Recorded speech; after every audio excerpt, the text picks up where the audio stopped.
fazer uma abertura e depois a gente abre para as perguntas. E aí, sempre quando for perguntar, falar o nome e o veículo. O presidente pode começar. Bem, primeiro, bom dia a todos os companheiros e companheiras da imprensa que estão presentes nessa entrevista coletiva. Nós estamos a 41 dias das eleições e eu penso que todos vocês que acompanham direto ou indiretamente o processo político eleitoral brasileiro sabem que nós estamos vivendo uma situação um pouco anômala em se tratando de um país democrático, porque há muita fake news espalhada diariamente na tentativa de conturbar as boas intenções e a cabeça de milhões e milhões de brasileiros.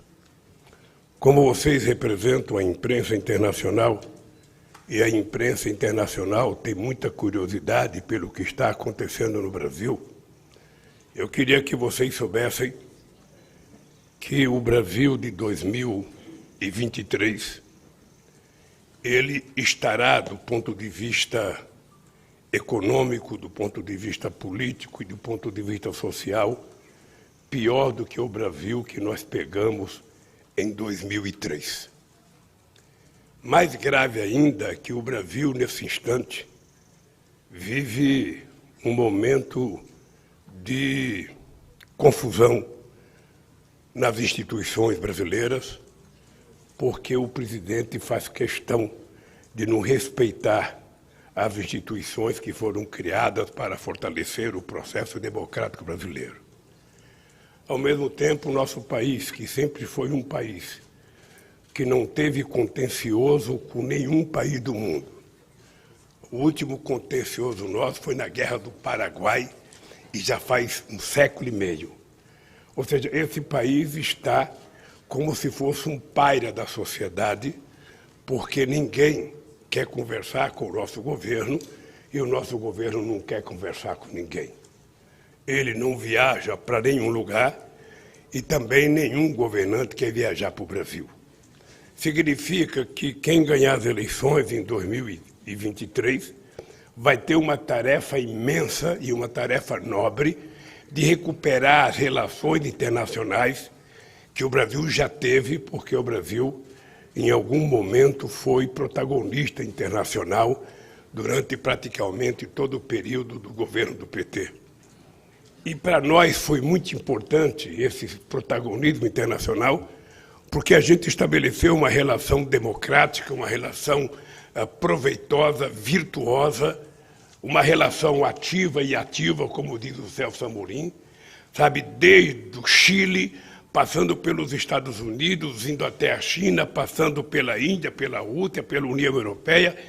O Brasil, na verdade, manteve uma relação considerada excepcional e o Brasil passou a ser um país tratado com muito respeito. Ou seja, nós não só éramos convidados para participar de todas as reuniões do G8, como nós participamos ativamente da construção do G20 e participamos na tentativa de encontrar saída para a famosa crise do subprime e depois a crise da quebra do Lehman Brothers. Ou seja, tudo isso acabou, desde o golpe contra a presidenta Dilma Rousseff. E nós, então, estamos num processo eleitoral em que nós precisamos recuperar coisas extremamente importantes nesse país.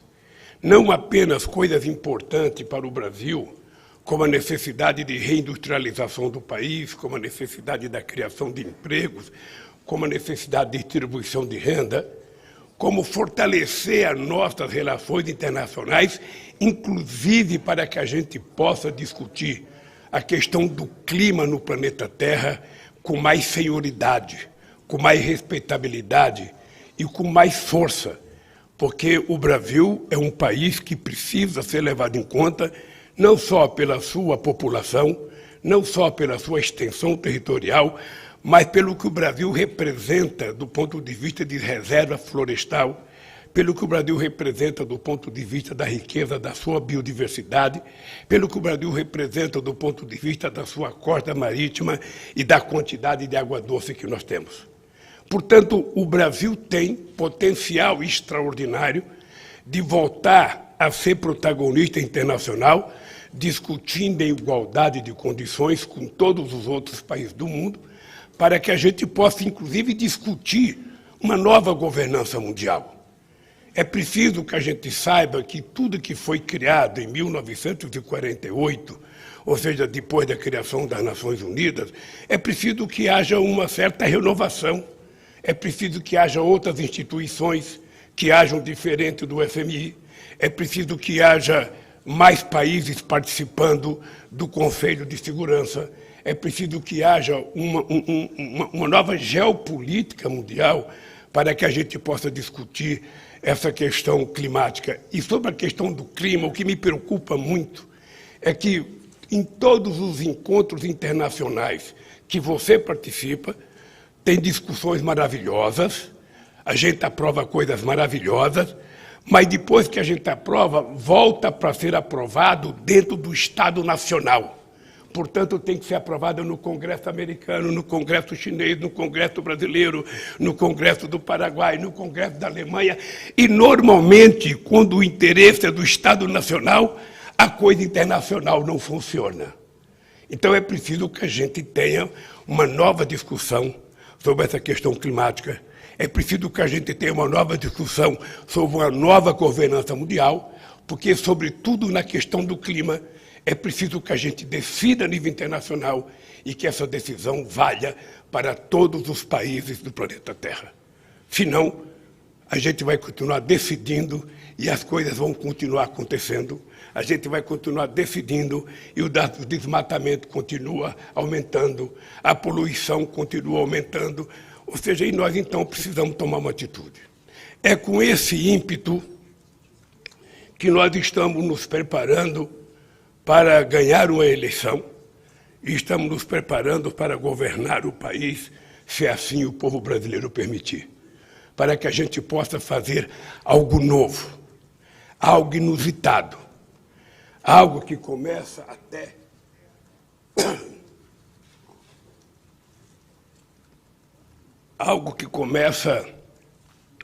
por discussões contra a desigualdade existente no planeta Terra, porque a gente não pode mais permitir, sabe, que 900 milhões de pessoas passem fome todo dia.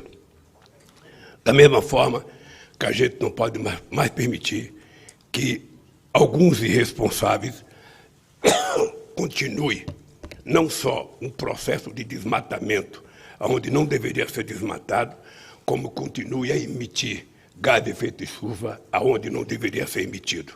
Portanto, a tecnologia já deu passos importantes, já deu orientações importantes, e é com essa vontade de fazer um novo governo no Brasil e fazer uma nova governança mundial que nós estamos nessa disputa.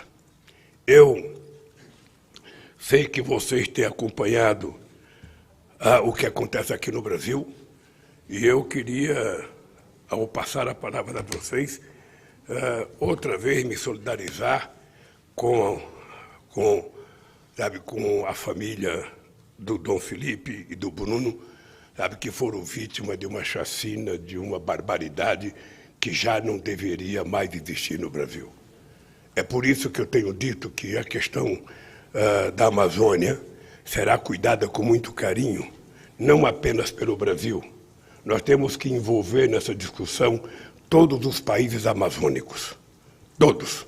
Nós temos que envolver Venezuela, temos que envolver Colômbia, temos que envolver o Peru, temos que envolver o Equador, temos que envolver inclusive a Bolívia, que está muito próximo de nós aqui, para que a gente tenhamos uma atitude coletiva na preservação das nossas florestas e da nossa biodiversidade. Isso para nós é muito importante. E aqui no Brasil eu tenho dito para as pessoas que definitivamente vamos acabar com qualquer possibilidade de garimpo ilegal. Isso tem que passar não apenas a ser uma lei, mas quase que uma profissão de fé. Nós não precisamos derrubar uma única árvore para plantar mais soja. Não precisamos derrubar uma única árvore para plantar mais milho. Não precisamos derrubar uma única árvore para plantar cana-de-açúcar ou para criar gado. O que nós precisamos ter em conta que, possivelmente, se nós soubermos trabalhar e o mundo estiver disposto a colaborar, a manutenção de uma árvore em pé na Amazônia talvez valha mais do que qualquer outro investimento que se queira fazer. E daí entra o papel, sabe, associativo de uma coisa que nós queremos fazer. O Brasil, efetivamente, é soberano sobre o território da Amazônia. Isso é importante ficar claro. Mas, ao mesmo tempo, o Brasil não pode ser ignorante e não permitir que a ciência possa, junto com o Brasil, sabe, explorar todo o potencial da nossa biodiversidade para saber o que a gente pode produzir, seja na indústria de comércio, seja na indústria de fármaco, para que a gente possa gerar possibilidade de melhoria de vida e emprego para praticamente 28 milhões de pessoas que moram na região amazônica.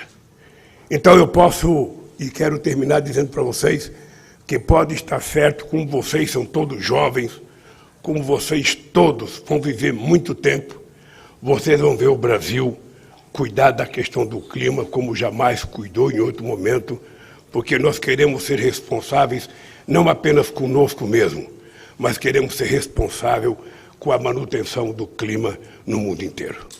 Dito isso, eu me coloco à disposição de vocês. Aqui do meu lado está o companheiro Celso Amorim, que foi, durante 8 anos, meu ministro das Relações Exteriores. Está o companheiro Luiz Mercadante, que é presidente da Fundação Perseu Abramo e coordenador de programa de governo. Tá? Você não vai levantar a mão para mim, você vai levantar a mão para o coordenador ali, que vai dar a palavra para vocês falarem. Bom dia. A gente começa com o Tom Phillips, do Guardian. Faz a primeira pergunta e a gente vai vendo os outros e vamos distribuindo as perguntas.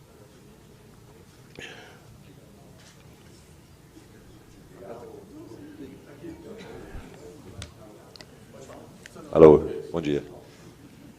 Bom dia, presidente. Muito obrigado pela atenção e pelo tempo hoje. Vou falar em português mesmo, então acho que dá para entender. Como o senhor acaba de dizer, perdemos um colega muito querido, um colega meu e amigo nesses últimos dias aqui na Amazônia, o Tom Phillips.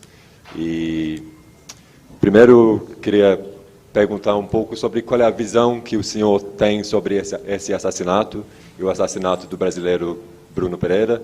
O que esse crime nos diz sobre o Brasil de 2022? E segundo, quais são as medidas concretas que o senhor, como presidente, tomará para combater essa onda de ataques contra os povos indígenas no Brasil e para combater essa explosão de desmatamento que temos visto nos últimos anos? Obrigado. Olha, tem uma coisa que a gente tem que fazer imediatamente, que é recuperar todas as coisas que nós tínhamos criado para combater o desmatamento na Amazônia. Inclusive recuperar o IBAMA, sabe, que foi desmontado, não só enfraquecido, mas que deixou de participar. Ou seja, nós tínhamos, sabe, fiscalização que começou entre 2004, 2005, 2006, depois foi aperfeiçoado no governo Dilma, que tudo isso foi desmontado. A segunda coisa que nós queremos, eu já disse publicamente, que é uma coisa que nós vamos fazer, é que nós vamos criar um Ministério dos Povos Originários. É preciso que a gente saiba de uma vez por todas que os nossos indígenas já têm maioridade e que eles vão cuidar da Amazônia, vão cuidar com muito mais força se eles tiverem autoridade nas suas mãos para cuidar disso. A gente vai transformar a luta contra o desmatamento, contra as queimadas, numa coisa muito séria nesse país. Primeiro porque cada terra que é queimada, ela tem dono, ela tem endereço, ela tem identidade. Então nós precisamos envolver, não é ficar brigando o governo federal com com o IBAMA, não é ficar brigando o governo federal com outro órgão federal. É preciso que a gente responsabilize os nossos amigos prefeitos para construir uma política contra o desmatamento, pela preservação, sabe, do clima, com os prefeitos, que são eles que estão na cidade, que são eles que sabem de quem são as terras, eles que conhecem os donos da propriedade. É plenamente possível. Eu só não quero utilizar desmatamento zero, porque eu não quero beirar aqui a perfeição. Mas é plenamente possível você fazer uma luta muito dura contra o desmatamento, contra as queimadas nesse país, envolvendo os nossos prefeitos em cada cidade, envolvendo os nossos movimentos sindicais, envolvendo as nossas igrejas, envolvendo o Ministério Público. Ou seja, não é tarefa, sabe, de uma pessoa, é tarefa do país. Se a gente quiser ser respeitado no mundo inteiro. E, sinceramente, a gente vai ter que reforçar a Polícia Federal para que ela esteja presente. A gente vai ter que reforçar, sabe, as nossas fronteiras, porque as nossas fronteiras são quase 16 mil quilômetros de fronteira seca, sabe, quase todas sem nenhuma proteção. É preciso que a gente cuide de proteger as nossas fronteiras para evitar muitas coisas, desde o tráfico de droga ao tráfico de armas, sabe, que os bandidos transitam livremente pelas fronteiras brasileiras com todos os países da América do Sul. Bom, e, ao mesmo tempo, o Estado tem que fortalecer os Estados, sabe, para que os Estados também passem a ser fiscalizador. Porque é engraçado, quando há uma queimada, a televisão mostra, mas não tem responsável. Aquela terra não tem dono, porque poderia aparecer na televisão. Essa terra que foi queimada é de fulano de tal. O proprietário não aparece. Como se a gente, sabe, não soubesse que aquela terra tem dono. Aquela terra ou é propriedade privada, ou ela é reserva, portanto, da responsabilidade do Estado, ou ela é por conta do município, e a gente vai ter que cuidar disso. O que eu posso dizer para vocês é que nós vamos voltar, sabe, a governar esse país, colocando essa questão do clima como prioridade zero. Ou seja, não vai ter meio termo, a gente vai levar muito a sério, porque nós queremos assumir compromissos internacionais, nós queremos construir compromissos internacionais e, portanto, essas parcerias que nós queremos construir para preservar o clima é muito sério e muito importante. E, portanto, se a gente tiver muito cuidado, a gente vai evitar que se repita o que aconteceu com o Dom e com o Bruno.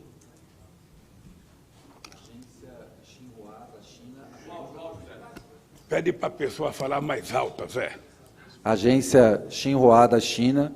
A pergunta vai ser em inglês, presidente. Só aguarda um momentinho para colocar o fone. Ligar o som.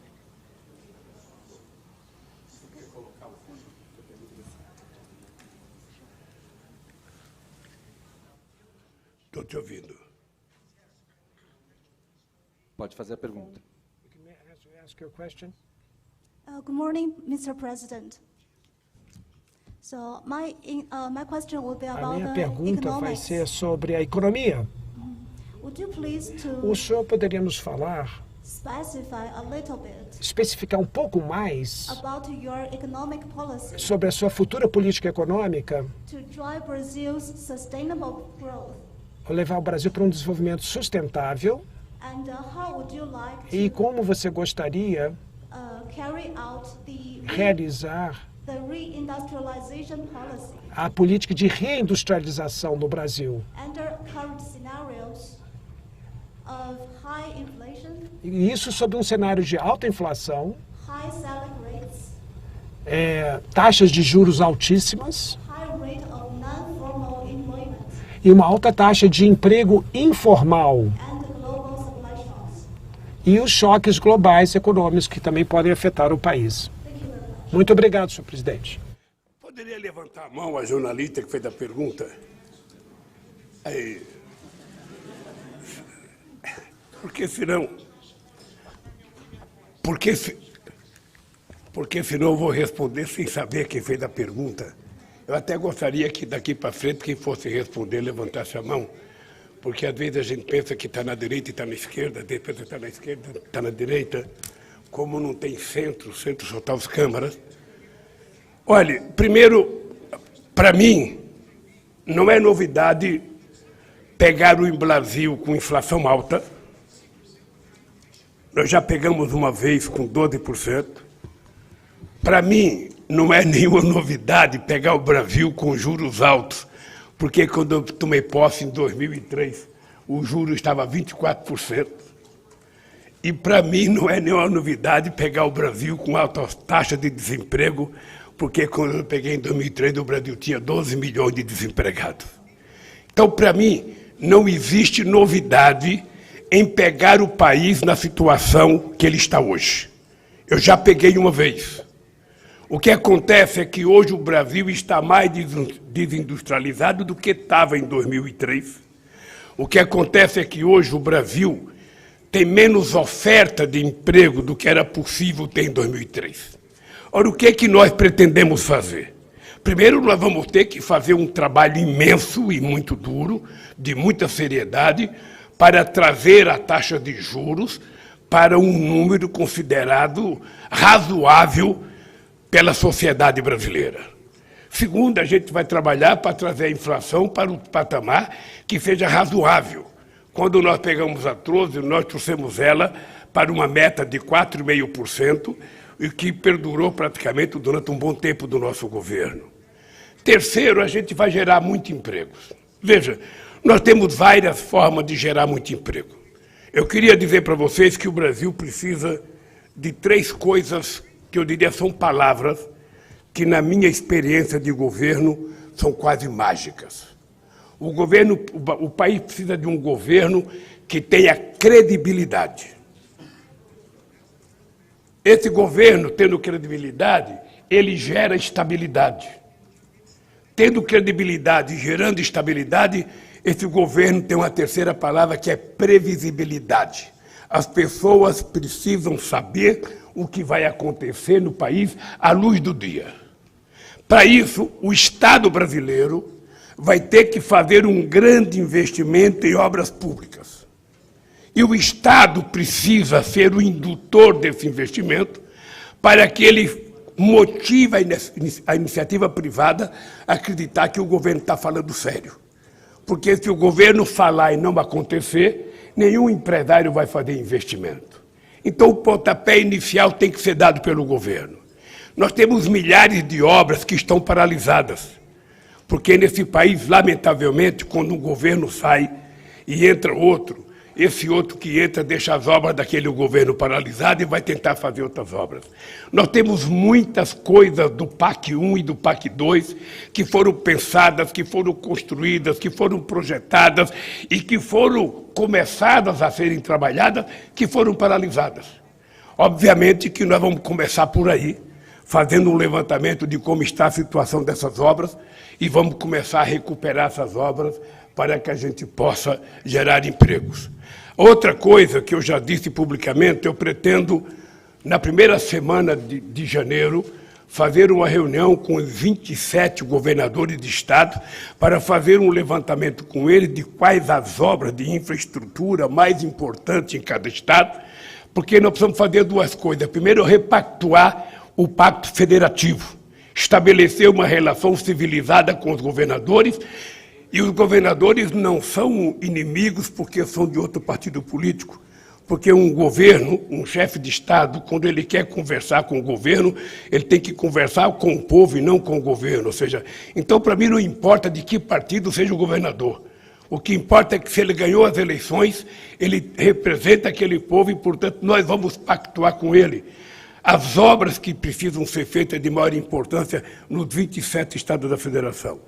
Depois nós vamos recuperar a capacidade de investimento do BNDES, porque o BNDES pode colocar dinheiro para ser indutor de muitas obras que precisam ser feitas nesse país. Depois o Banco do Brasil vai voltar a fazer investimentos, depois a Caixa Econômica vai voltar a fazer investimento, e nós vamos ter uma coisa muito importante, é que nós vamos colocar o Brasil para viajar o mundo, para mostrar ao mundo o que a gente quer fazer no Brasil, para que, com essa credibilidade, a gente convença investidores estrangeiros a confiar no Brasil para fazer investimentos novos e não para comprar empresas públicas. Porque vocês sabem que nós não vamos privatizar empresas. O que nós vamos fazer é quem quiser fazer investimento no Brasil, venha fazer investimento em algo novo, criar algo novo, e para isso é que nós queremos viajar para convidarmos investidores estrangeiros a vir investir no Brasil. E vocês sabem que o investidor estrangeiro não vem investir num país por causa dos olhos do presidente. Ele vem investir no país quando a proposta de investimento oferece para eles possibilidade de ganho e, ao mesmo tempo, uma coisa que nós precisamos oferecer é mercado. Se não tiver mercado consumidor para o produto que vai ser fabricado, para o produto que a nova empresa vai produzir, nenhum empresário quer fazer investimento. Então, esses são os cuidados que nós vamos ter para não só motivar o empresário brasileiro a fazer investimento, para fazer o governo ser o indutor desse investimento, como nós vamos ter uma batalha a nível internacional para convencer muitos investidores que querem ganhar dinheiro, vir ganhar dinheiro no Brasil, investindo em coisas que possam gerar mais empregos e mais divisa para o nosso país. É dessa forma que nós queremos trabalhar. E eu digo isso porque nós já fizemos uma vez e vamos fazer outra vez. Nós já fizemos. Vocês sabem que quando nós ganhamos as eleições em 2003, aqui na teoria econômica, muita gente achava que o Brasil estava quebrado. Muita gente dizia que o Brasil não tinha jeito. Muita gente dizia que pobre Lula ganhou um país que ele não vai poder governar. E como eu acho que a seriedade de um presidente, a credibilidade que ele construir junto à sociedade, aos empresários, é que vai permitir que as coisas comecem a acontecer de forma positiva. E nós conseguimos mostrar isso. Nós conseguimos pegar um país quebrado e entregar um país crescendo a 7,5% ao ano. Nós conseguimos entregar um país crescendo no comércio varejista quase 13% ao ano. E nós conseguimos entregar, sabe, depois, antes do golpe, um país com 4,5% de desemprego, o menor desemprego que já teve na história do país. Obviamente que nós vamos trabalhar muito com o movimento sindical, com os empresários, para que a gente restabeleça uma outra relação capital e trabalho, no sentido da gente discutir esse mundo dos aplicativos, como é que vai ficar, para que a gente possa dar legalidade e direito aos trabalhadores que trabalham no aplicativo.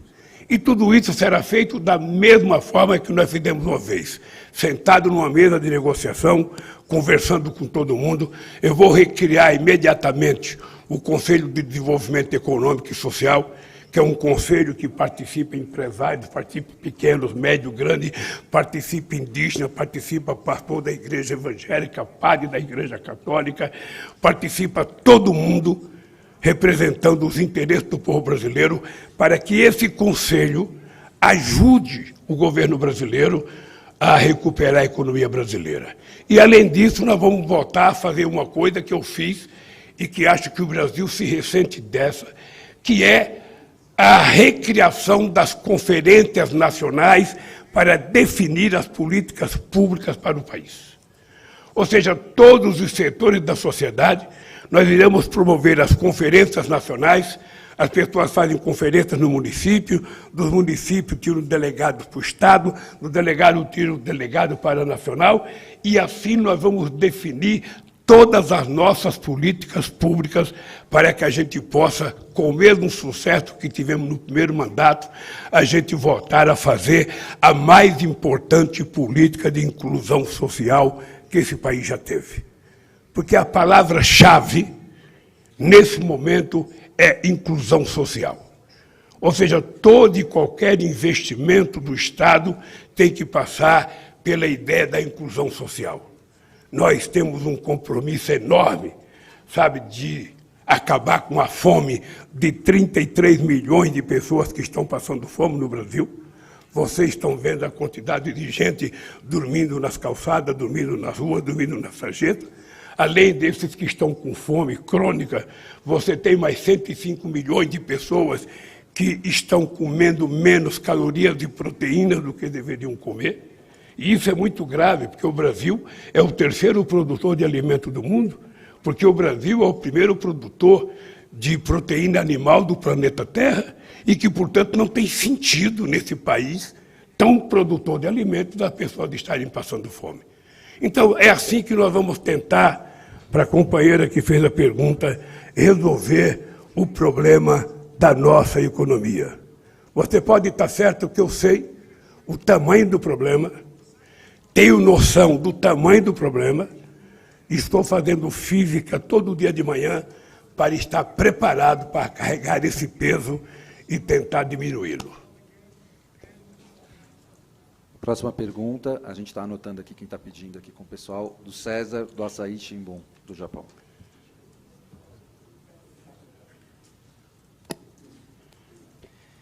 Bom dia, meu nome é César, eu sou do jornal japonês Asahi Shimbun.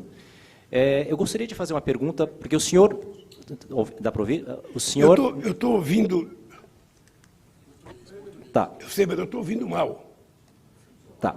Esse microfone está bom, Stuka? Tá. Meu nome é César, eu sou do jornal japonês Asahi Shimbun. Eu gostaria de fazer uma pergunta. Como o senhor, nas suas palavras iniciais, o senhor falou que a gente está vivendo um momento atípico, né?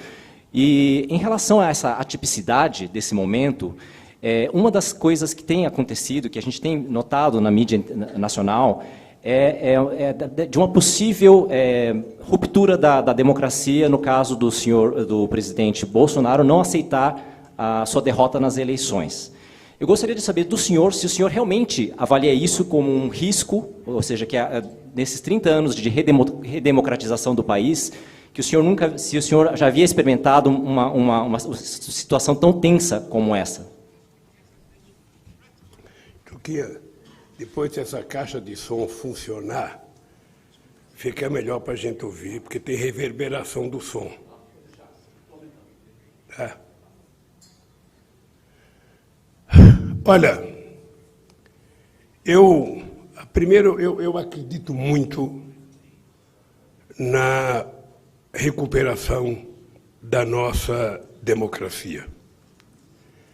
Eu não posso conceber a ideia que um país que fez a luta que nós fizemos durante muitas décadas para reconquistar a democracia, a gente permita que, por obra de um homem, esse país jogue fora a participação social na construção da democracia. Nós temos um presidente que, segundo a imprensa brasileira, conta 7 mentiras todo dia. Nós temos um presidente da República que desafia todo santo dia as mais diferentes instituições. Ele desafia as Forças Armadas quando ele diz que as Forças Armadas é dele, quando as Forças Armadas é da sociedade brasileira, e as Forças Armadas têm uma função nobre estabelecida na Constituição, que é defender o povo brasileiro contra possíveis inimigos externos, além de tomar conta da nossa fronteira aérea, terrestre, marítima. Ele brinca quando ele ofende o Poder Judiciário, a Suprema Corte, a Justiça Eleitoral. Ele prende, ele machuca a democracia quando ele ofende qualquer organismo que nós criamos para consolidar a democracia. Sobretudo na questão ambiental, ele trata com muito desrespeito tudo aquilo que foi feito com muito custo pela sociedade brasileira e que, portanto, eu tenho dito publicamente que só tem sentido essa campanha nossa se essa campanha nossa significar o ódio, perder para o amor, a fraternidade ganhar, da radicalidade dele, a solidariedade ganhar. Porque é um presidente que não chorou uma única lágrima por 680 mil vítimas do Covid. Ele nunca se preocupou em fazer uma visita às crianças que ficaram órfãos porque perdeu pai e mãe. Ou seja, tudo para ele é tratado como se não tivesse importância, é tratado como se fosse uma brincadeira. E eu acho que nós precisamos valorizar o processo democrático. Daí porque aquele documento assinado, sabe, pelos professores e pelos estudantes e pelos advogados do Brasil inteiro e pelos empresários, aquela carta que foi lançada no Largo São Francisco foi uma carta muito importante. Ela foi importante porque ela não foi de partido. Ela foi importante porque ela não foi de sindicato. Ela é importante porque ela foi, além de tudo isso, uma carta da sociedade brasileira que está incomodada. É muito importante as pessoas perceberem que o Brasil é um país muito importante para o mundo. O Brasil é importante para a América do Sul. O Brasil é importante para a América Latina. O Brasil é importante para a União Europeia. O Brasil é importante na sua relação com os Estados Unidos. O Brasil é importante na sua relação com a China. Nós não somos um país qualquer. Nós somos um país muito importante no cenário geográfico mundial e que, portanto, a democracia para nós, ela tem que ser muito levada a sério e muito respeitada. É por isso que o presidente atual fica incomodado, fica dizendo que só Deus tira ele da presidência, sabe? Ele não precisa ficar preocupado que quem vai tirar ele da presidência será o povo brasileiro no dia 2 de outubro. Ele fica desrespeitando a urna eletrônica, quando, na verdade, ele já foi eleito mais de 8 vezes pela urna eletrônica, ele nunca questionou. Sabe, quem deveria questionar era o PT, porque a última eleição foi baseada na maior intromissão da fake news que nós já vimos na história do país. A gente não tinha esse hábito, a gente não tinha essa coisa na política brasileira. E, de repente, ele trouxe a experiência do Trump para dentro do Brasil, com a assessoria do Trump, e ganhou umas eleições. E, mesmo assim, ele resolve criticar o modelo eleitoral e a urna que deu vitória para ele.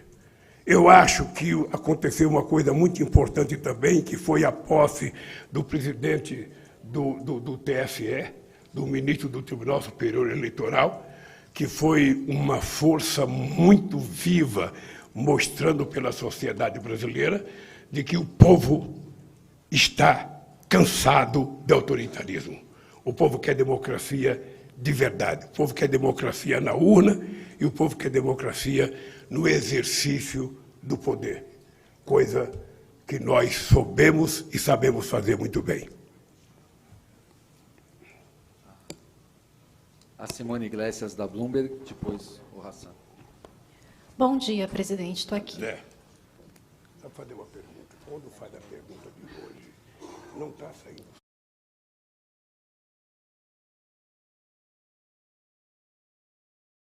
Bom dia, presidente. Estou aqui à sua direita. Aqui, presidente. Aqui? À sua direita. Tudo bom? Bom dia. O senhor tem falado em manter o Auxílio Brasil permanente, o ex-Bolsa Família, em R$ 600. Ele custa 150 bilhões ano. Eu queria saber qual será a fórmula para que isso seja cumprido a partir de uma eventual eleição sua, sem comprometer a responsabilidade fiscal que o senhor fala e lembra do seu governo e que o senhor foi bem responsável fiscalmente. Junto a isso, a gente está hoje com 13,75% de taxa de juro. Houve uma série de aumentos, 12 aumentos consecutivos da Selic aí para tentar conter a inflação. O que o senhor acha dessa política do Banco Central? Hoje ele é autônomo, isso seria mantido, isso passará por uma conversa com o presidente Roberto Campos Neto? Obrigada. Olha, a primeira coisa que eu queria dizer para você é que o Banco Central, sabe, ele sempre foi muito independente. Eu fui presidente 8 anos, o Meirelles foi presidente do Banco Central, e o Banco Central teve muita independência. Bem, acontece que a decisão e a função que se dá ao Banco Central não pode ser apenas um instrumento de aumentar a taxa de juros para tentar conter a inflação. Ora, isso é muito bonito quando a gente tem inflação de demanda. Mas quando você não tem inflação de demanda, você não precisa utilizar aumento de juros para poder reduzir a inflação. Até outro dia, metade da inflação deste país era causada pelos preços administrados pelo governo. Era causado pelo diesel, pela gasolina e pela energia elétrica. O governo fez todo um esforço, sabe, brigando com o governador do estado para reduzir, e ele agora resolveu fazer o que poderia ter sido feito há 6 meses atrás, reduzir os preços dos combustíveis para não permitir que a inflação chegasse ao nível que chegou. Então, veja, nós vamos cuidar dos preços administrados e vamos cuidar de aumentar a capacidade produtiva de alimento desse país para que a gente não tenha aumento de inflação por conta dos preços alimentícios. É muito, muito complicado uma pessoa, sabe, comprar feijão e comprar arroz e comprar qualquer produto no supermercado e ele está remarcado quase toda semana. É preciso que a gente dê uma parada nisso. A segunda coisa que nós vamos fazer com muita, sabe, é garantir que as pessoas recebam o Bolsa Família. A palavra seriedade, a palavra credibilidade, a palavra responsabilidade fiscal, eu às vezes fico preocupado porque não tem ninguém nesse mundo que tenha demonstrado mais responsabilidade fiscal do que nós mostramos quando nós governamos esse país. Você sabe que quando nós chegamos na presidência em 2003, a inflação era 12%. Você sabe que a dívida externa brasileira, o Brasil devia para o FMI 30 e poucos bilhões de dólares. Você sabia que o Brasil não tinha dinheiro para pagar as suas importações. A dívida interna era de 60,5%, a dívida pública interna. Nós reduzimos ela para 39%. Ou seja, significa, e veja que engraçado, o Brasil foi o único país do G20 que fez superávit primário durante todos os mandatos meu e da Dilma. O único país do mundo. Nenhum país do G20 fez o que nós fizemos na questão da responsabilidade fiscal. Então nós vamos ser responsáveis, mas nós vamos cuidar de fazer com que o Bolsa Família, e obviamente que ele não precisa ser feito numa totalidade, tá? Porque é preciso que a gente recadastre as pessoas, é preciso que a gente repactue as condicionantes para que a gente possa garantir o Bolsa Família. Eu tive o prazer de criar o Bolsa Família e tive o prazer de ver muita gente se afastando do Bolsa Família quando arrumava emprego. Na hora que a economia começa a melhorar, na hora que as pessoas começam a trabalhar, espontaneamente as pessoas se afastam do Bolsa Família. Há muita seriedade no comportamento do povo brasileiro. O que nós queremos é restabelecer as condicionantes, sabe? Não é um Auxílio Brasil que vai para qualquer um, não. As condicionantes vai ser preferencialmente para as mulheres, as crianças vão ter que estar na escola, as crianças vão ter que tomar vacina, a mulher gestante vai ter que fazer o exame e o cartão será o nome da mulher para que a gente tenha certeza, sabe, de que ela vai cuidar dos filhos. E a gente vai colocar num crescendo. A gente vai colocar num crescendo porque nós queremos garantir que as pessoas nesse país não passem mais fome. Sobretudo uma mãe, que muitas vezes é solo para cuidar da família. Aliás, mais da metade delas hoje são mães solos que cuidam da família e nós temos que ter responsabilidade com ela. E a certeza de que o dinheiro vai exatamente para a finalidade para a qual ele será criado. E nós vamos ter que criar dinheiro. Nós vamos ter que criar dinheiro. Nós vamos ter que fazer esse país voltar a crescer. Não tem coisa melhor para fazer o país ter dinheiro, crescer o orçamento, do que a gente crescer a economia.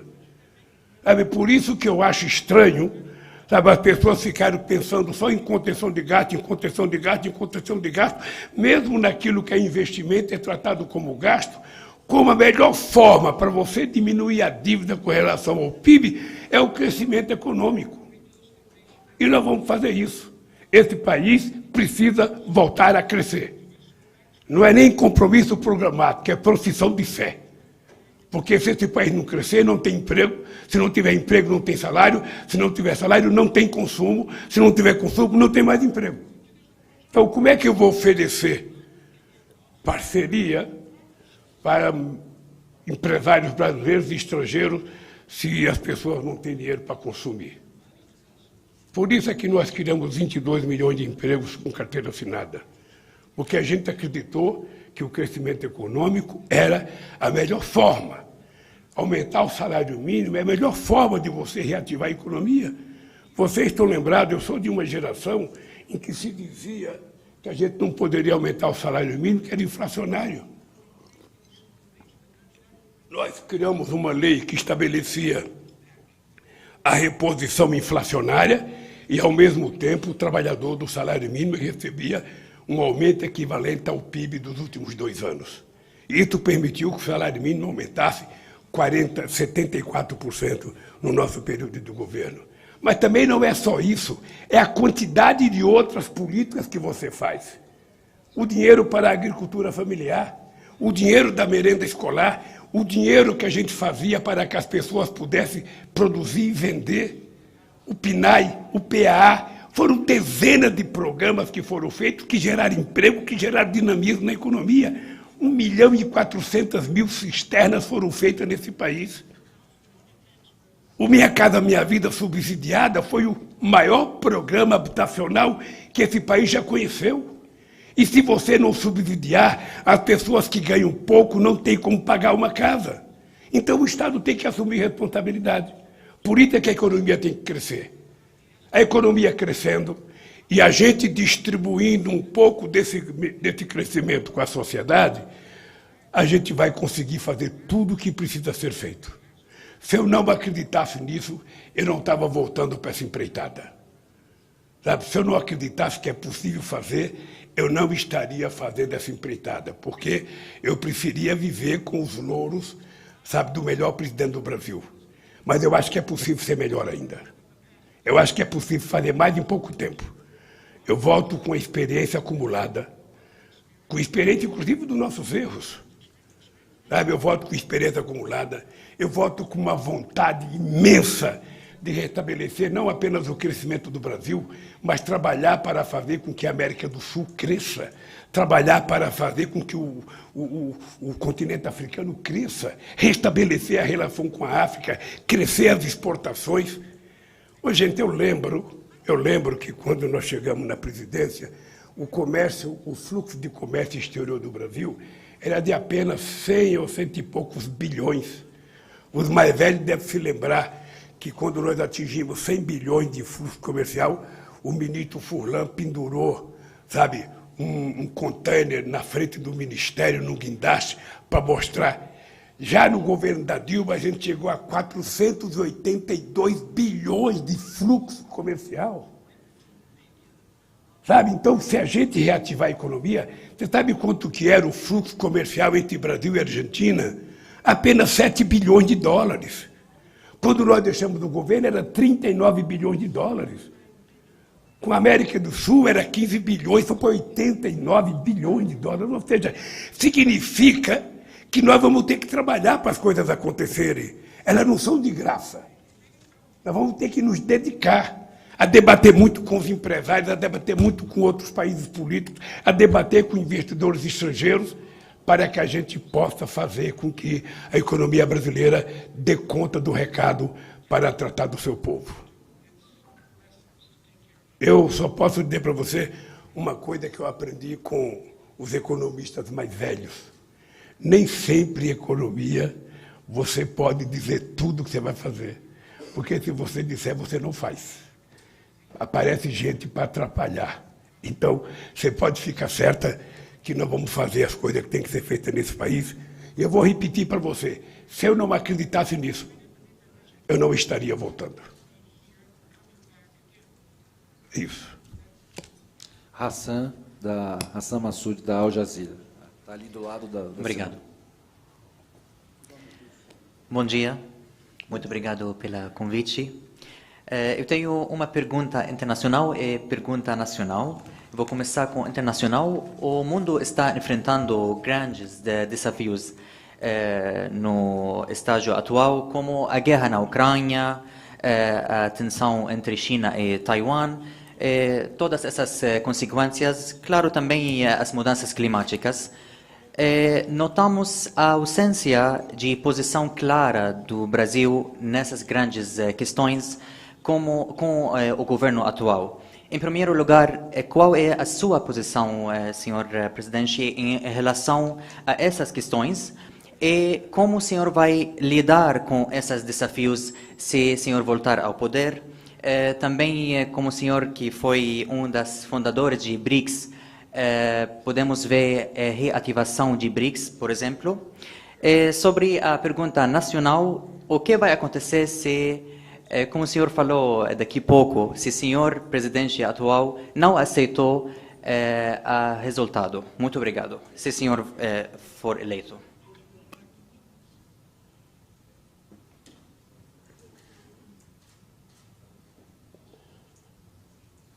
Olha, a primeira coisa que eu espero é que, quando eu ganhar as eleições, a guerra da Rússia e da Ucrânia já tenha terminado. Aí eu ficarei muito mais tranquilo.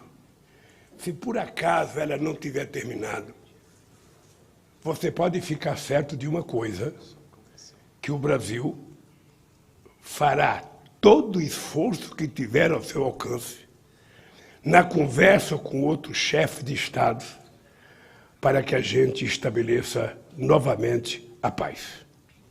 Não interessa a ninguém, nesse momento, sabe, qualquer guerra. Ou seja, o mundo está precisando de paz. O mundo tem muito dinheiro volátil viajando os oceanos e tem pouca geração de empregos. É preciso menos investimento em guerra e mais investimento em empregos, mais investimento em política de inclusão social, mais investimento em política de combate à fome para acabar com a desigualdade no planeta. Por isso, sabe, eu não admito a continuidade da guerra da Rússia com a Ucrânia ou que haja um conflito entre China e Taiwan. Sabe, as pessoas precisam. E aí é que eu acho que tem uma coisa importante que nós precisamos fortalecer, que é as Nações Unidas. A ONU precisa ser reformulada, porque ela precisa ter mais força para evitar que esses conflitos se prolonguem. Eu digo sempre o seguinte, a ONU, ela teve força de criar o Estado de Israel, mas ela não tem força de criar o Estado palestino. A gente vive com conflito porque enfraqueceu. A geopolítica mudou, portanto, era preciso que tivesse mais gente no Conselho de Segurança Nacional da ONU. É preciso, inclusive, acabar com o direito do veto. Sabe? Por que o Brasil não pode estar no Conselho de Segurança da ONU? Por que o México não pode estar? Por que não pode estar a África do Sul? Por que não pode estar o Egito? Por que não pode estar a Índia? Por que não pode estar a Alemanha? Por que não pode estar o Japão? Sabe, a guerra acabou em 1945. Sabe, não é possível que apenas os que participaram diretamente, os ganhadores e os perdedores, estejam lá. É preciso colocar a geopolítica do século XXI para dirigir, sabe, a ONU e, quem sabe, a gente consiga, sabe, evitar essas guerras. Porque essas guerras possivelmente sejam resultado de falta de muita conversa antes, de muito debate, de muita reunião, de muita discussão. Eu te confesso, eu espero e peço a Deus que essa guerra acabe logo, porque se ela não acabar, você pode ficar certo que a gente vai tentar, junto com outros países, interferir, tanto junto ao governo da Ucrânia quanto ao governo da Rússia, para que a gente, sabe, perceba que guerra não leva a nada. A guerra só leva a destruição, e eu acho que nós não estamos precisando de destruição nesse momento do mundo.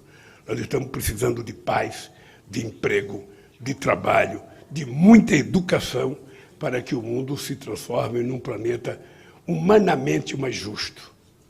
É isso que eu penso, tanto da guerra, sabe, da Ucrânia, como essa divergência entre a China e Taiwan, que não é nova também. A outra coisa é a questão do resultado eleitoral. Eu não vejo como não aceitar o resultado eleitoral. Eu não vejo, não há experiência no Brasil. Sabe? Nós tivemos um presidente que não quis passar a faixa para o outro, que me parece que foi o presidente Foi o presidente Figueiredo que não quis passar a faixa para o presidente Sarney, se não falha a memória. Mas não tem problema, isso é o de menos. O que é importante é que as pessoas saibam que vai ter uma eleição, 157 milhões de brasileiros vão votar, e depois vai ter um resultado. O resultado, quem perder acata e quem ganhar acata. Quem ganhar toma posse, quem perder vai chorar. Eu sou experiente nisso, eu perdi para o Fernando Henrique Cardoso 2 vezes, perdi para o Collor 1 vez, e vocês nunca viram protestar. Eu ia para casa, sabe, lamentar a minha derrota e depois ia me preparar para ganhar. Sabe, até que um dia deu certo.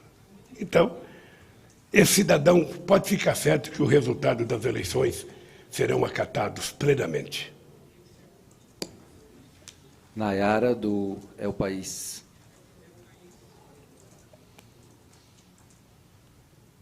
Quando o senhor fala que o resultado das eleições vai ser acatado, está falando sobre ele ou está falando também sobre o presidente Bolsonaro? Eu estou falando sobre o presidente Bolsonaro. Porque o único que tem blefado, que tem fake news, que tem desafiado as instituições, é ele. Ele é uma cópia mal feita do Trump. Sabe, o Trump também tentou evitar aceitar o resultado.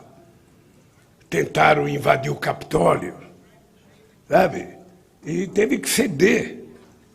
E eu tenho certeza que aqui no Brasil o resultado eleitoral será acatado sem nenhum questionamento. É dado a quem perde o direito de lamentar. É dado a quem perde o direito de chorar. Sabe? Mas paciência, isso faz parte do jogo.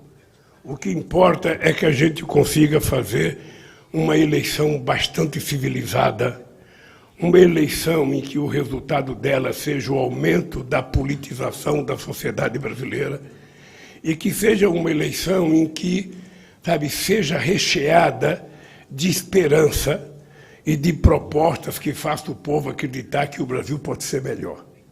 É isso. Sabe? Então o povo vai estar diante de duas opções. Nunca esteve tão cristalizado no Brasil, sabe, quem é quem. Nunca esteve. Eu já participei de eleições com 12 candidatos, com 13 candidatos, contra Brizola, contra Collor, contra Maluf, contra vice-presidente da República. Mas essa eleição ela ficou cristalizada. Ou seja, ela está cada vez mais ficando cristalizada. Ou seja, os votos espontâneos são quase igual aos votos estimulados. As pessoas que vão mudar de voto é quase zero. Ou seja, então nós vamos ter que administrar isso, sabe, para que as eleições cheguem da forma mais saudável possível no dia 2 de outubro. Eleonora Guzmán, da Argentina. Aqui, presidente. Sim, da Argentina.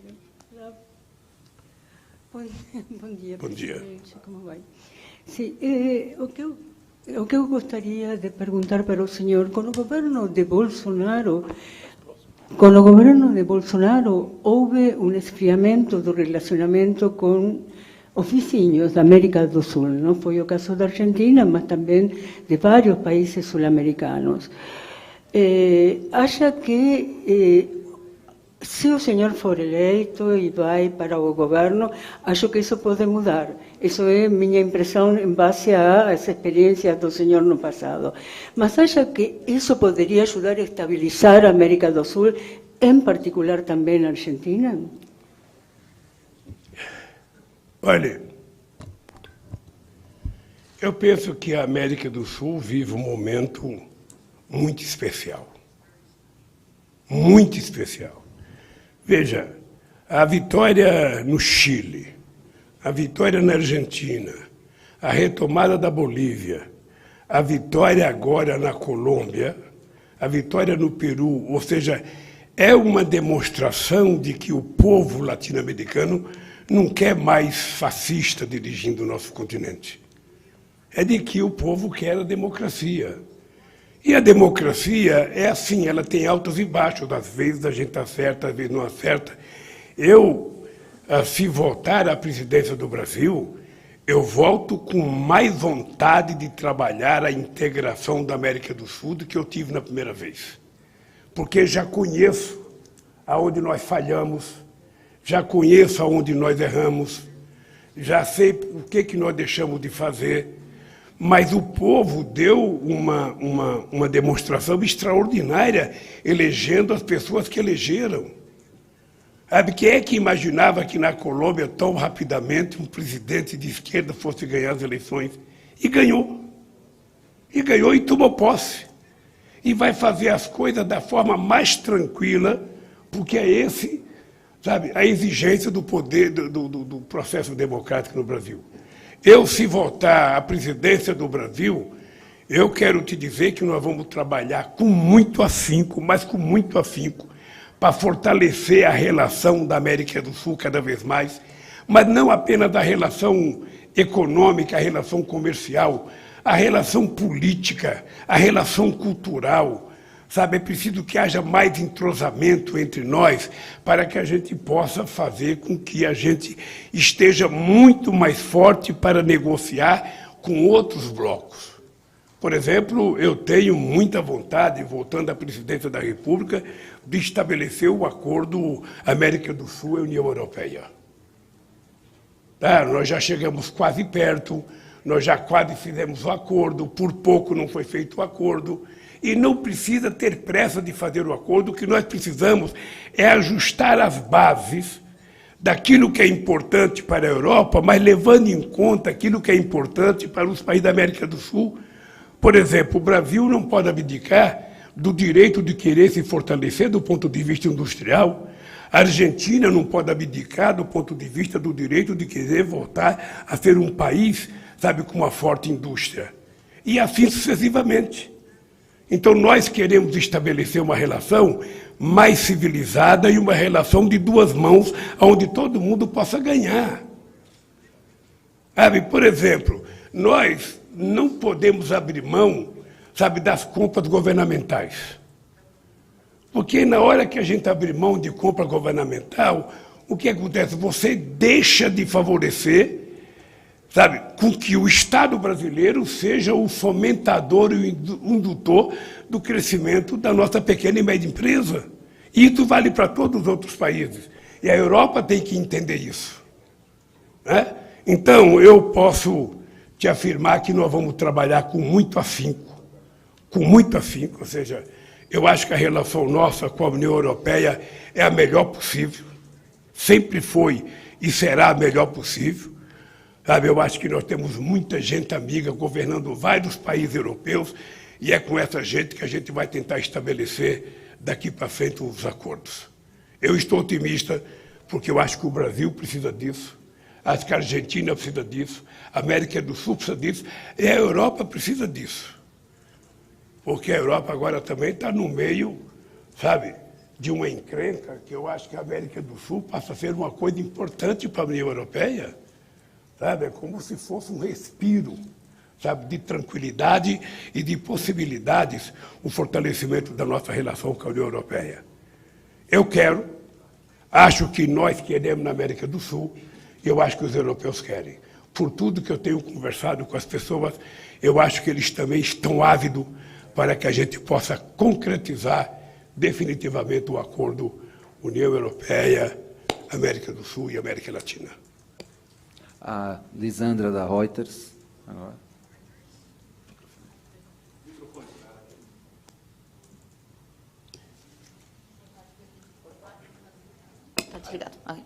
Boa tarde, presidente. Obrigada pelo convite. Presidente, o senhor tem falado continuamente que o teto de gastos, caso o senhor seja eleito, não é uma coisa que vá continuar.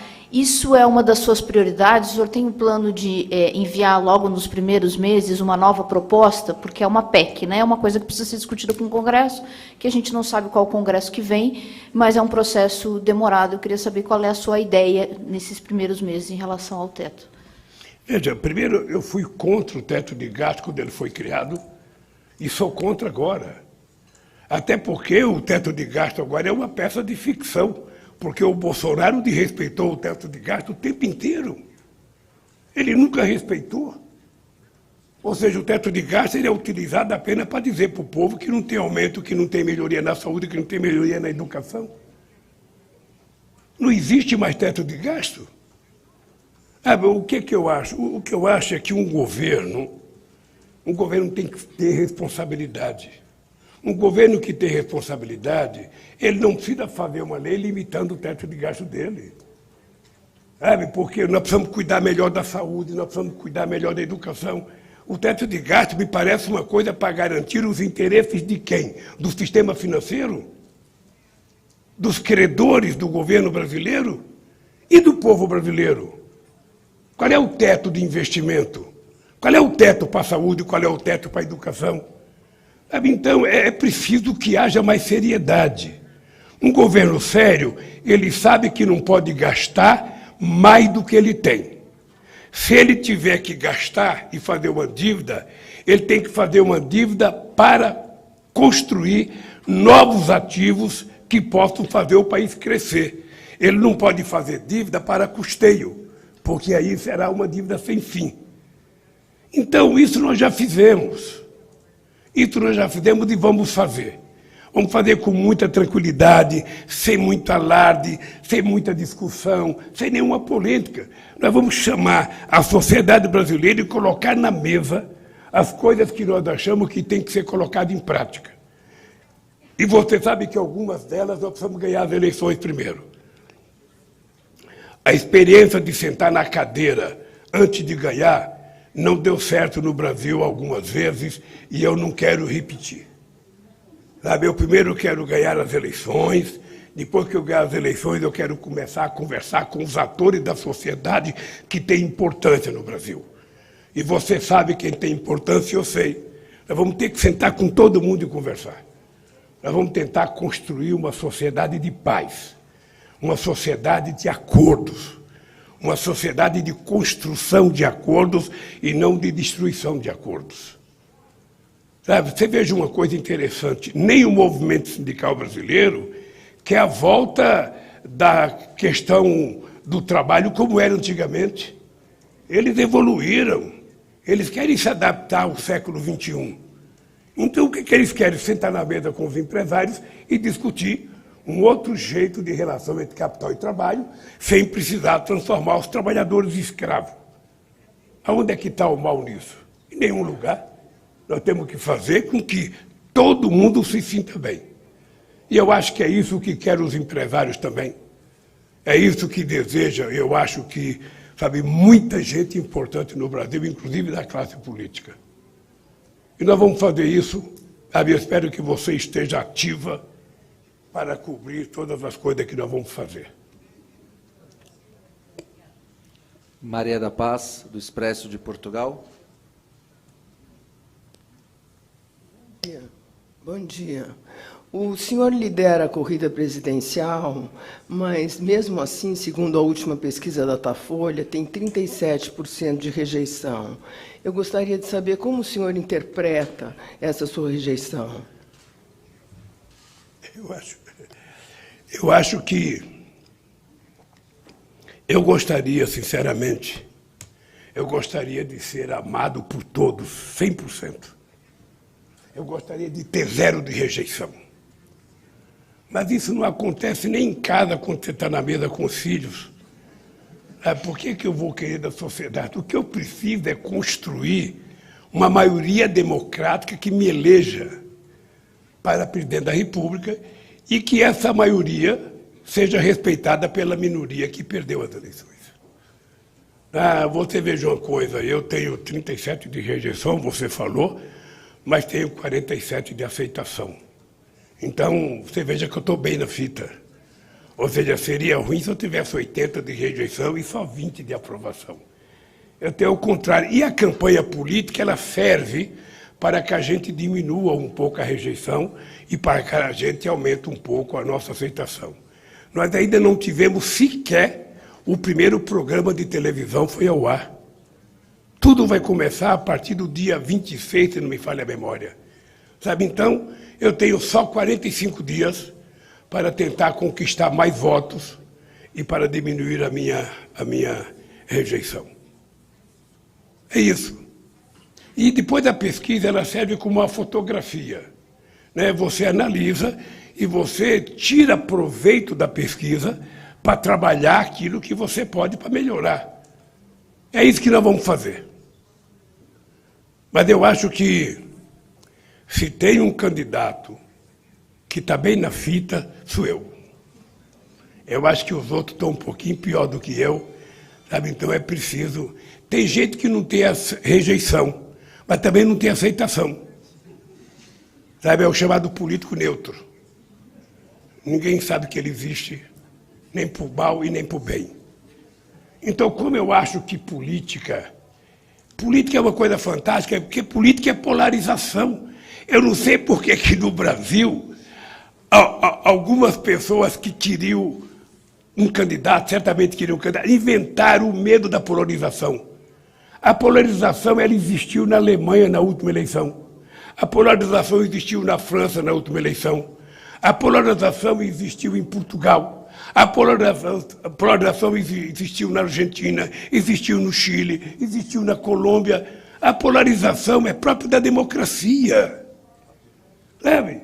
E é muito importante que seja polarizado, que a gente discuta, que o povo discuta.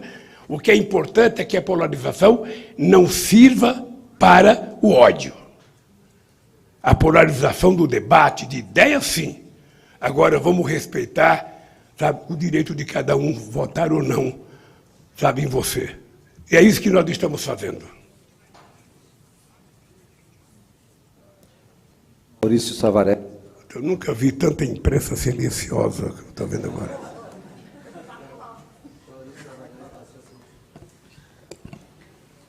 Bom dia, presidente. Bom dia, me ouve? Bom dia, presidente. A gente estava falando agora sobre campanha civilizada, mas a gente também tem visto ataques muito diferentes de outras eleições, num tom pessoal muito alto, inclusive envolveram a sua mulher em alguns deles. O senhor falou outro dia que o presidente Bolsonaro parecia possuído pelo demônio. Estamos num tom muito alto, até em comparação com outras eleições, né? Queria ouvir do senhor se o presidente Bolsonaro é muito diferente dos candidatos que o senhor já enfrentou antes, e se esse tom ainda alto, ele tem alguma coisa a ver com o tom religioso de parte das campanhas também. Obrigado. Olha, deixa eu lhe falar uma coisa. Não é a primeira campanha que eu participo. E eu jamais envolvi qualquer mulher de presidente em campanha política. Aliás, eu jamais envolvi problemas pessoais de candidato na minha vida política. Eu não quero saber se o meu adversário, sabe, é católico, é evangélico, se ele cheira ou não cheira, se ele bebe ou não bebe. Eu não quero saber. A minha divergência com ele é sobre as ideias políticas e programáticas dele. É aí que está o debate. O que ele pensa para o Brasil, o que ele pensa e o que eu penso do Brasil. O que ele pensa do povo, o que eu penso do povo. Esse é o debate. Sabe? Esse é o debate. Eu acho que quando você começa a envolver mulher em campanha, é porque você não tem o que falar. Sabe? Porque eu tenho lido alguma coisa nas redes sociais, partindo de quem parte, a gente sempre tem que esperar o pior. Porque daquele mandacaru não nasce flor cheirosa. Sabe? É só coisa ruim. Então, a minha família vive isso há muito tempo. Sabe? A minha família vive isso há muito tempo, sabe? Todos os meus filhos vivem isso, sabe? E eu não vou... Esse é o tipo da coisa que eu não vou responder. Sabe? A minha divergência com ele é de ordem política, é de ordem programática e é de responsabilidade com o país. O restante não me interessa. Dana Shu, do China Media Group. Está ali embaixo, lá no fundo. Caro senhor Lula, eu sou jornalista do Grupo de Mídia da China. Só um pouquinho, só um pouquinho, só um momento. Não, ela vai perguntar em português. Vai perguntar em português. Obrigada. Mais perto, ok. E muito obrigada por essa oportunidade e também parabéns pelo seu trabalho e retorno ao cenário político. E eu gostaria de fazer uma pergunta sobre a diplomacia do Brasil. Eu posso pedir uma coisa para você? Ok. Você poderia tirar a máscara para a tua voz ficar mais... Desculpa. Eu gostaria de fazer uma pergunta sobre a diplomacia do Brasil. Se você for eleito, como será a sua política externa, a política econômica e comercial com a China? Muito obrigada. Você viu como ficou melhor sem máscara? É verdade. Olha, obrigada. primeiro é o seguinte. É importante vocês saberem que eu era presidente da República quando reconheci a China como economia de mercado. E eu fui criticado por pessoas que achavam que eu não deveria ter reconhecido a China como economia de mercado. E eu fiz isso porque eu queria que a China tivesse legalizada, debatendo as coisas econômicas dentro dos fóruns que foram criados para debater. Eu não queria a China marginalizada do lado. Não sei se você sabe, em 2009, nós fomos a Copenhague participar de um debate sobre a questão do clima, a famosa COP15. Quando nós chegamos lá, nós descobrimos que havia toda uma arrumação, uma articulação política para tentar culpar a China pela poluição do planeta Terra. Eu nunca disse isso, mas no dia que nós chegamos em Copenhague, me ligou Angela Merkel, me ligou Sarkozy, me ligou Obama, me ligou Gordon Brown, eu tive com o ministro da Itália, todo mundo ligou para conversar sobre a questão climática e eu tive reunião com quase todas as pessoas. Bem, e aí a ideia daquele encontro era tentar, primeiro, jogar a responsabilidade em cima da China como grande poluidor do planeta Terra e, ao mesmo tempo, a Europa estava querendo apoio dos Estados Unidos para não cumprir o protocolo de Kyoto. E eu fiquei estarrecido. Eu fiquei estarrecido porque, quando eu estava conversando com o primeiro-ministro inglês, que na época era o Gordon Brown, eu perguntei para ele, escuta aqui, por acaso a Inglaterra está colocando na sua conta o pagamento histórico da poluição desde a Revolução Industrial? Os americanos estão pagando a sua dívida histórica, sabe, com o mundo pela poluição da sua industrialização? Por que tentar jogar a culpa em cima da China? A verdade é que a China agora está poluindo, a gente pode dizer que a China está poluindo, mas não é a China a única responsável. Por conta disso, não houve sequer um encontro. Nós fizemos uma reunião paralela com a China, com a África do Sul e com a Índia, sabe? E depois de muita pressão, o Obama conseguiu entrar na reunião. Mas a gente queria dizer o seguinte, o compromisso é de todos. Não é um compromisso de querer culpar um, não. Vamos tentar assumir a responsabilidade entre todos nós e cada um cumprir sua função. Tá? A segunda coisa é que o Brasil, eu particularmente tenho um apreço muito grande pela relação do Brasil com a China. Tá? Tenho a alegria de ter participado de muitas reuniões com o governo chinês e do meu governo ter participado de muitas reuniões com outras autoridades chinesas e construímos essa boa relação que existe hoje.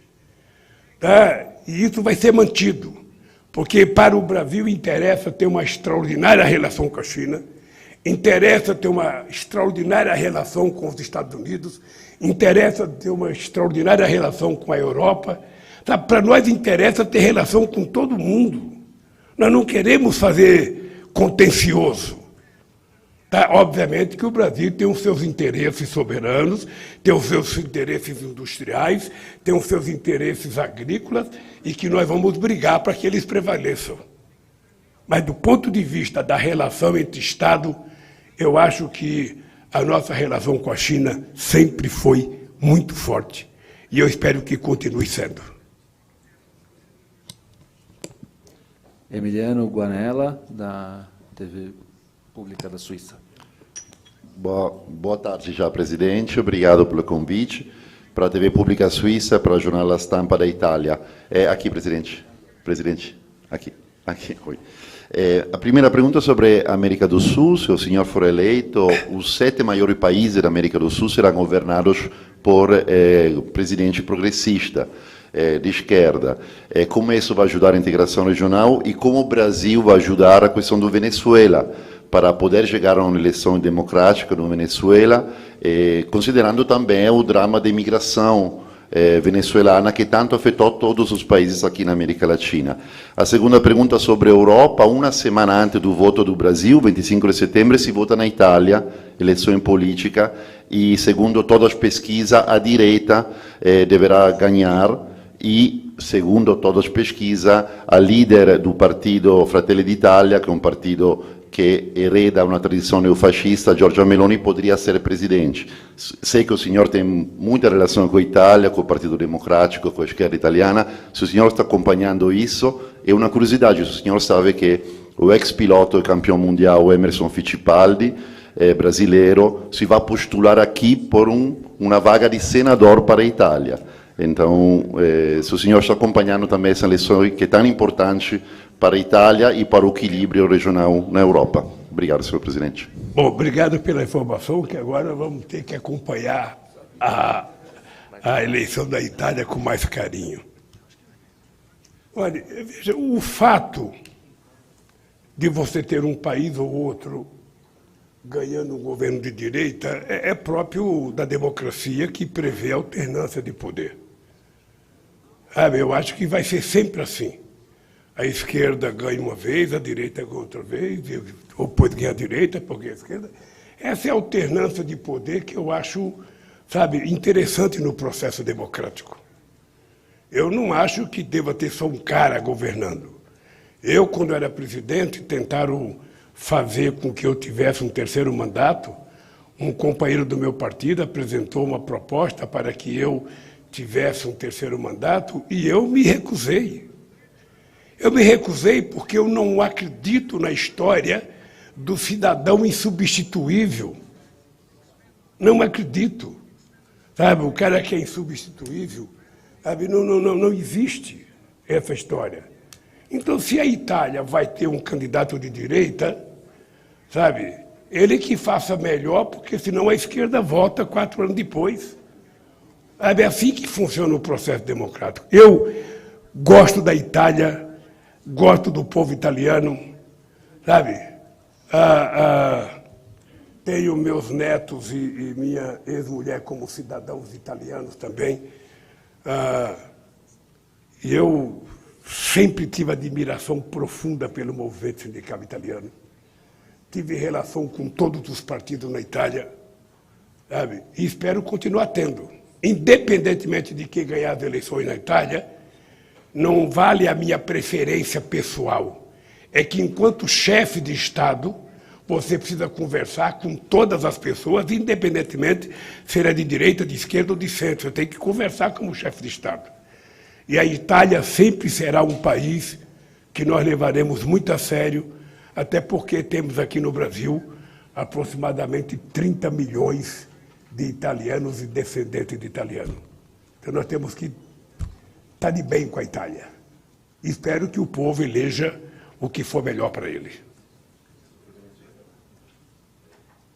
Desculpe, sobre Venezuela, no caso, o senhor for eleito, como o Brasil pode ajudar para que Venezuela chegue a eleições democráticas reconhecidas por ambas partes?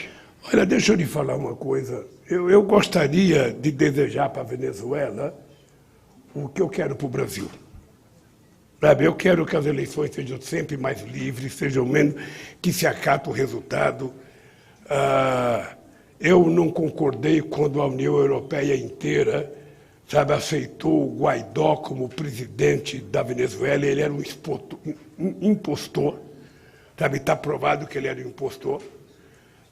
E eu sempre aprendi a respeitar, a autodeterminação dos povos de um país. Eu não posso ficar me metendo. Eu tive uma extraordinária relação com a Venezuela. O Brasil tinha uma relação comercial em que a gente tinha superávit muito forte com a Venezuela. A Venezuela é um país que tem uma fronteira muito grande com o Brasil, nós precisamos tratar a Venezuela com respeito e sempre desejando que a Venezuela seja a mais democrática possível. Sabe? Eu defendo a alternância de poder, não apenas para mim, eu defendo para a Venezuela também, eu defendo para todos os países. Sabe? Não tem presidente insubstituível, não existe isso. Agora, o Brasil vai tratar a Venezuela com respeito. O Brasil vai tratar com respeito, eu espero que a Europa trate com respeito, espero que os Estados Unidos restabeleçam a relação com a Venezuela, porque só tem um jeito de você restabelecer a convivência democrática, é você não tentando criminalizar as pessoas. Eu até fiquei feliz de ver que o Biden está tentando uma nova aproximação com a Venezuela. Espero que não seja só por causa do petróleo. Espero que seja por causa da civilização. Obrigado. A gente, pelo avançado da hora, quase na hora do almoço, e a gente tem hoje à noite, às 18 horas, no Parlamento Latino, estão todos convidados, o lançamento do livro Brasil e o Mundo. Estão todos convidados para lá. Vou colocar a última pergunta. Distribuiu? Para o Manuel Pérez Bela, da Agência F. A última pergunta. Presidente, aqui, bom dia. Queria voltar nessa questão do Mercosul, por favor. Se o senhor poderia ser um pouquinho mais claro, a negociação do Mercosul com a União Europeia, o senhor considera que está morta, que o acordo de 2019 não é válido e tem que renegociar desde zero? E, bom, já que a última pergunta, queria aproveitar e perguntar para o senhor por que está usando colete antibalas em vários protestos. Tem alguma ameaça concreta contra a vida do senhor? Não, veja, primeiro, o acordo não é válido porque ele não foi sequer concretizado em plenitude, ou seja, o Brasil não é obrigado a concordar com um acordo que não respeita aquilo que é o desejo do Brasil. O que nós queremos é sentar com a União Europeia e discutir em funções da necessidade da União Europeia e da necessidade nossa, sabe, os direitos que cada um tem. Sabe, eu acho que negociação tem que ser uma coisa em que todos ganhem. Não pode ser um acordo que um ganhe e o outro não ganhe. O que nós queremos na discussão com a Europa é não abrir mão do desejo, ou melhor, do desejo não, é não abrir mão do nosso interesse de nos reindustrializar. Eu não sei se você sabe que o Brasil já teve 30% do PIB brasileiro era industrial. Hoje, o nosso PIB industrial é apenas 11%. Uma coisa que eu fiquei triste é que o PIB da indústria automobilística, quando eu era presidente do sindicato nos anos 80, o PIB da indústria automobilística era 23% do PIB industrial brasileiro. Hoje, é apenas 7%. Ou seja, significa que o nosso país se desindustrializou e nós precisamos fazer um esforço para recuperar. Sabe, nós vamos ter que utilizar todo o nosso potencial de conversa nos acordos para que a gente possa voltar a ser um país com peso industrial, porque é o emprego industrial, sabe, que paga melhor, a exportação de manufaturado garante melhor, sabe, concentração de dólar para nós. É isso que nós precisamos fazer. Agora, tudo isso numa mesa de negociação, e os europeus já me conhecem muito bem, e sabem que a gente, sabe, negocia com muita força, mas a gente negocia respeitando os direitos de cada um. Presidente, sobre o colete, pode responder? Tem alguma ameaça concreta contra a vida do senhor? Não vejo ameaça. Eu, sinceramente, não... Eu não tenho tempo para pensar nisso, sabe? Eu estou tão obcecado em ganhar essas eleições para tentar consertar esse país, e acho que nós vamos consertar o país, sabe, que eu não estou preocupado com outra coisa senão isso. Obviamente que eu tomo todo o cuidado necessário, mas não tenho essa paura que alguns pensam que eu tenho. Eu vou fazer uma campanha em que nós vamos tentar mostrar para o povo, sabe, aquilo que nós achamos que deva ser feito para o povo. Sabe, na questão da educação, na questão do investimento em ciência e tecnologia, na questão da indústria de dados, da indústria digital, o que nós estamos esperando para esse país. Vamos ter que juntar empresários, universidades e trabalhadores para pensar que tipo de industrialização nós vamos querer fazer, que nicho de indústria a gente vai querer criar, vai querer investir. Sabe, nós vamos ter que pensar o Brasil com muito carinho, porque o Brasil foi sendo desmontado, e nós precisamos fazer o Brasil virar uma grande nação e uma grande potência, também industrial. É isso que nós queremos para o Brasil e é isso que nós vamos fazer. E por isso que eu estou ansioso que esses 41 dias passarem logo. Não vejo a hora de chegar amanhã, porque já falta 40, e depois da manhã já falta 39, até chegar o dia 2, e a gente, então, ficar aguardando a manifestação do povo. Eu queria só fazer um convite para vocês, se vocês quiserem. Hoje à noite, lá no Parlamento Latino-Americano, vocês sabem onde é, nós vamos lançar um livro digital. Um livro digital chamado Brasil no Mundo. Isso aqui era para ter sido feito em março, mas por N problemas não conseguimos fazer em março, está sendo feito agora, que a gente está querendo mostrar o que foi o Brasil no mundo, nos governos do Lula. A gente não vai fazer um livro no papel, porque a gente não tem recurso para fazer, porque fica caro. Vamos ver se algum jornalista resolve bancar isso para mim, que a gente faz. Se não, então, depois nós vamos fazer um outro livro. Esse aqui é o Brasil no Mundo, e o outro vai ser o Mundo no Brasil, que nós vamos fazer o mesmo livro de todos os países que visitaram o Brasil durante o período do nosso governo. Se vocês puderem comparecer, será um motivo de alegria para nós. Tá? No mais, um abraço, obrigado pela entrevista, obrigado pela delicadeza, pela gentileza. Sabe, vocês são muito amáveis, sabe? Normalmente a gente sempre espera que venha uma pergunta bem nervosa, e eu nunca vi vocês tão calmos. Então, obrigado a vocês por essa entrevista. Obrigado a todos. Desculpe por todos que não for possível atender dessa vez. A gente vê como atender nas próximas vezes e de outras maneiras. Obrigado. Muito bem.